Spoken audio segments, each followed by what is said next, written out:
Hello, my name is Taylor DeGrace, and today I'm going to be talking to you about asthma. Now, many of you might not know what asthma is. Asthma is actually a common inflammatory disease of the bronchial tubes in the lungs.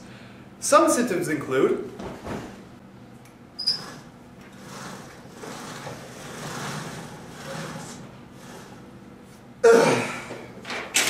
reversible airflow obstruction, bronchial spasms. Some symptoms of those include wheezing, coughing, chest tightness, and shortness of breath. So you may be wondering, how do you get asthma? Well, scientists have speculated that it's a combination of genetic and environmental reasons. So say you smoked and say you had asthma common in your family, you have a greater chance of getting it. So some proven environmental causes of asthma include respiratory infections such as rhinovirus, smog and smoke from city pollution and car exhaust, and actually psychological. So this tidbit of information can be found on every cigarette carton in North America, and that is that if you smoke while you're pregnant, your child will have a great risk of getting asthma. That's kind of obvious, right? But what isn't obvious is that if you use antibiotics on your baby when they're young, they also have a great risk of getting asthma. Think about that.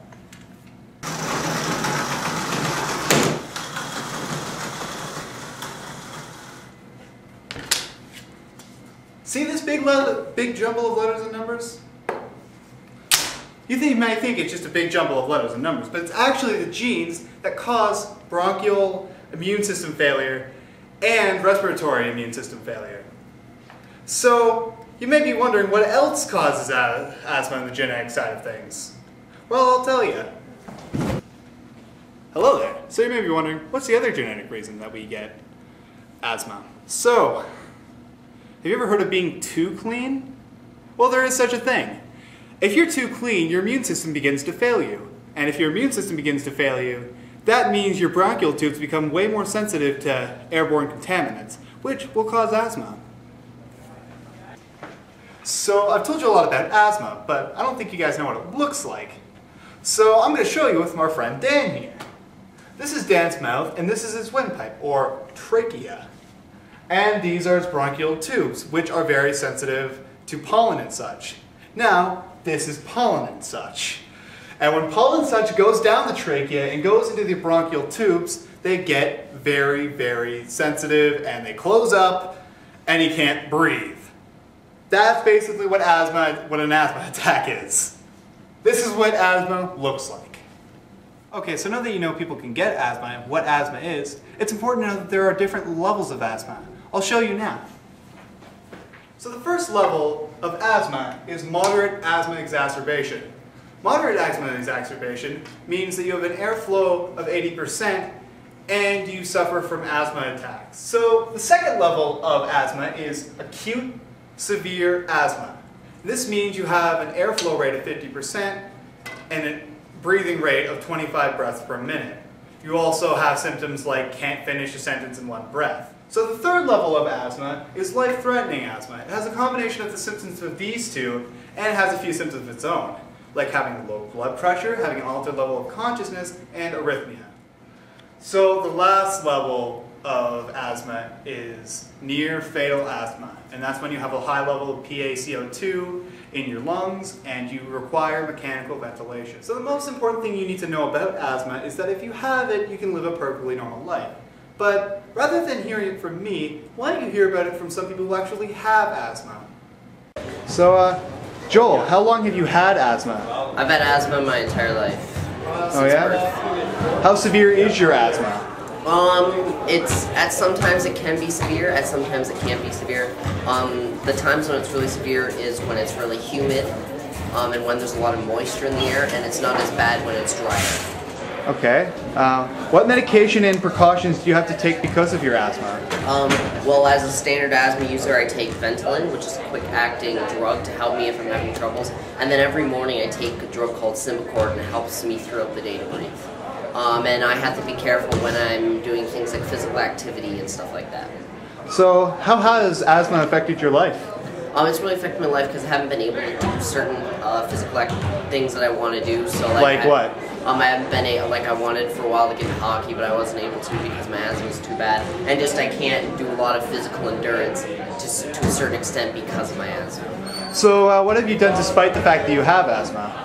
Well, I've been able to do a lot of things as I've gotten older. My asthma's become a little better, and then I've just worked on building my stamina so I can do things despite my asthma.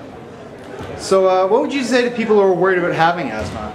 Well, if you already have asthma or you're worried about having asthma, it's just a thing that's another thing that's in your life. You just gotta get used to it and understand that there's nothing you can do that made it come to you or that you can make it to go away, so you gotta live with that. Nice. Thanks, Joel. So Scott, how long have you had asthma? I've had asthma for 17 years. I got asthma when I was a couple weeks old. How severe is your asthma? My asthma is not very severe. It has worsened in the last 5 years, but it's manageable and it is not life-threatening. So Scott, what do you like to do despite the fact that you have asthma? Despite having asthma, I still like to run. I like biking. I like climbing mountains. I like doing physical things, and as long as I pace myself and I make sure I have this on hand, I can do those things. So asthma hasn't really, taken that much of a toll on your physical life? Asthma hasn't ruined my life. It just made it slightly more challenging. So what would you say to people who are worried about having asthma? I'd say if you're worried about having asthma, talk to your doctor so you can get an inhaler to have for emergencies. But I'd say don't worry about it ruining your life, because it won't. Just be able to deal with it and you'll be just fine. Thank you, Scott. So after all that I've said, you may be worried about having asthma. But if you have moderate asthma, there's really nothing to worry about. Over 100 million people have asthma on this earth, and they live perfectly healthy, normal lives. The truth is, asthma is a very common respiratory disease, and the numbers for having asthma is increasing. There's no cure, and there's a lot of causes. So, my name is Taylor Grace, and you've just learned about asthma. That's basically what an asthma attack is. This is what asthma looks like. Bit of a chalky situation. That means your bronchial tubes become way more sensitive to airborne contaminants, which will cause asthma. I did it.